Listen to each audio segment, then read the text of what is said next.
Muito bom dia! Hoje, dia 3 de outubro de 2020, é um sábado. É o dia que comemoramos o nascimento de Allan Kardec.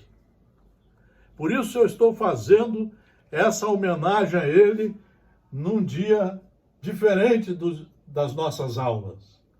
Hoje é uma homenagem a Allan Kardec. Para conhecer a obra espírita, a obra antes de Kardec, o trabalho que ele fez e depois, as obras mais seguras são essas aqui. São 3 volumes. Allan Kardec, meticulosa pesquisa bibliográfica. Autores Zeus Van Tuyl e Francisco Thyssen. Foi editada pela Federação Espírita Brasileira. Nós não devemos ficar dando ouvido a ninguém. O negócio é estudar livros seguros. São 3 volumes. Mas hoje é só uma homenagem. E eu vou começar lendo 3 trechos para homenagear o nosso codificador. Hippolyte Léon Denisard Rivail, mundialmente conhecido pelo pseudônimo Allan Kardec. Nasceu na cidade de Lyon, França, às 19 horas do dia 3 de outubro de 1804. Às 19 horas do dia 3 de outubro de 1804. Ali estava reencarnando um espírito com uma tarefa muito bonita, muito difícil, mas ele estava preparado para realizá-la e realizou. Ele estava preparado para trazer ao planeta Terra a terceira revelação, para organizar didaticamente a terceira revelação, o Consolador prometido. Então nascia ali, no dia 3 de outubro de 1804, Hippolyte Léon Denisard Rivail, Allan Kardec, descendente de antiga família lionesa,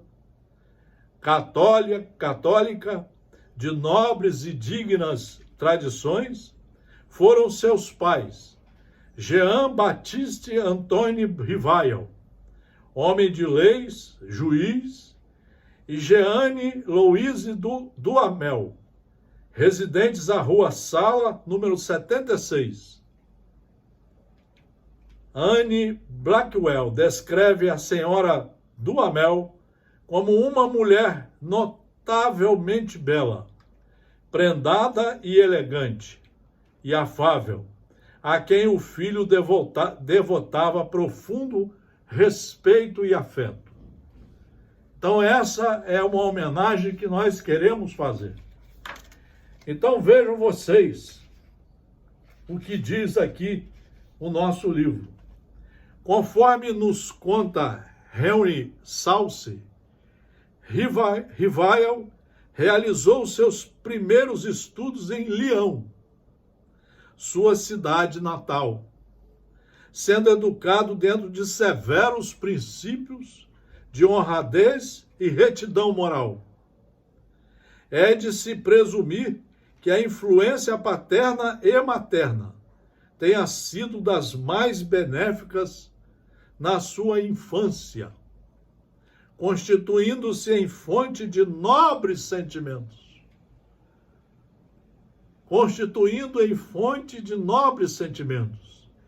Quem estuda, quem segue as leis, enobrece os seus sentimentos.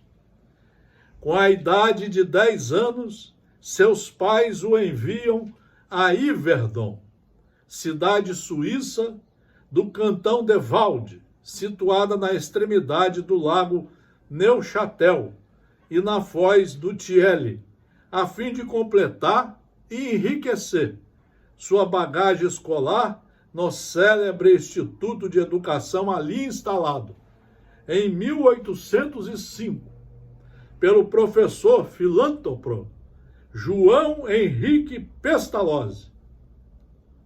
Então ele foi internado lá na escola de Pestalozzi, em Yverdon, e lá ele ficou dos 10 aos 21 anos. Vejam como é a encarnação de todos nós. Cada um tem uma missão. Ele precisava ser educado por aquela família e ir completar os estudos em Yverdon, junto de Pestalozzi. Vejam vocês.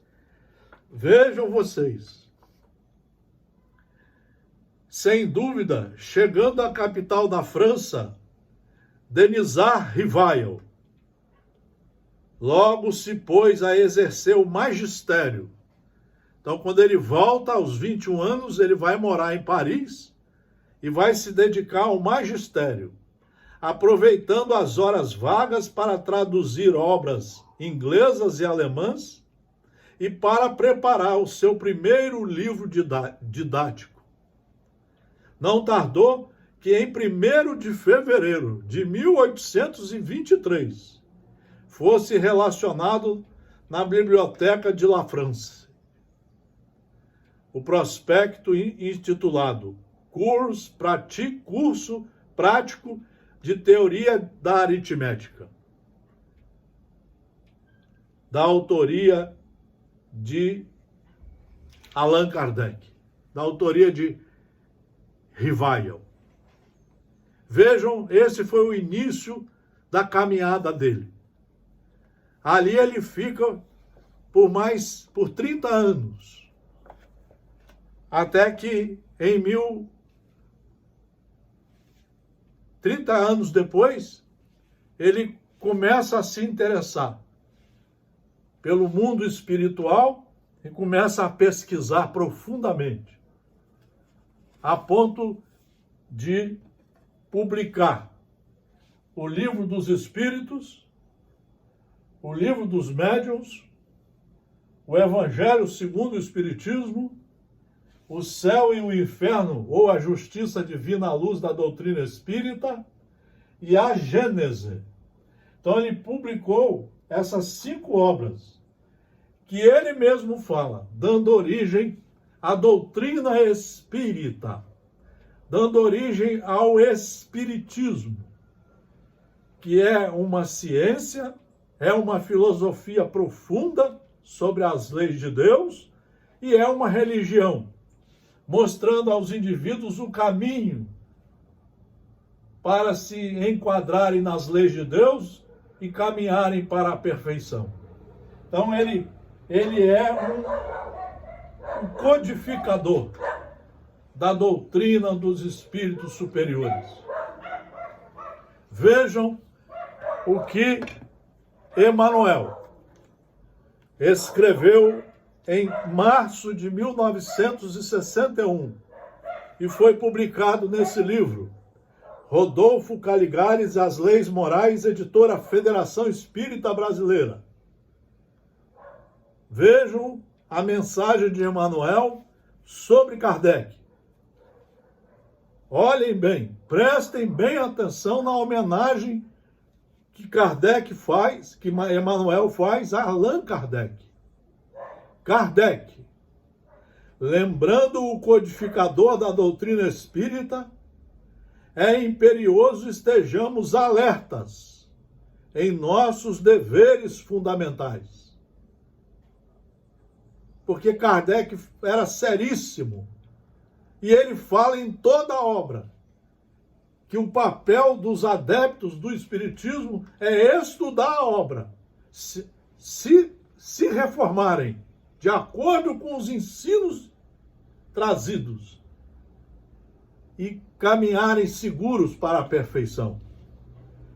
Convencemo-nos de que é necessário, 2 pontos, sentir Kardec, estudar Kardec, anotar, Kardec, meditar, Kardec, analisar, Kardec, comentar, Kardec, interpretar, Kardec, cultivar, Kardec, ensinar, Kardec e divulgar, Kardec. Que é preciso cristianizar a humanidade é a afirmação que não padece dúvida. Entretanto, cristianizar na doutrina espírita é raciocinar com a verdade e construir o bem de todos. É raciocinar com a verdade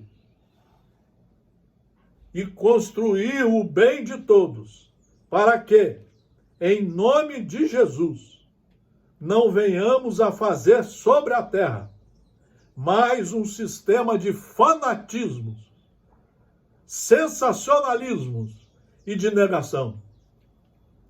Emanuel, psicografia de Francisco Cândido Xavier, publicada na revista O Reformador, de março de 1961.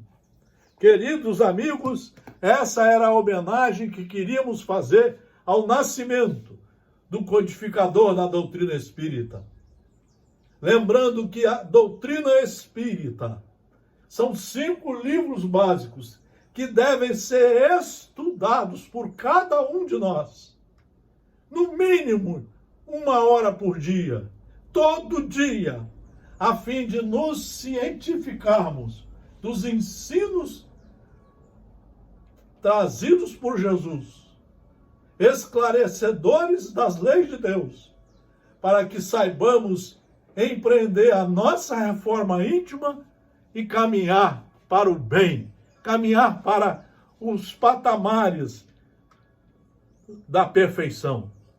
Queríamos fazer essa homenagem a Allan Kardec e fazemos aqui do nosso núcleo de estudos espíritas e jurídicos, GESIEL, deixando um abraço a todos, para que procurem conhecer a obra espírita segura, porque é espiritismo só as 5 obras básicas. Um grande e fraternal abraço, tudo de bom.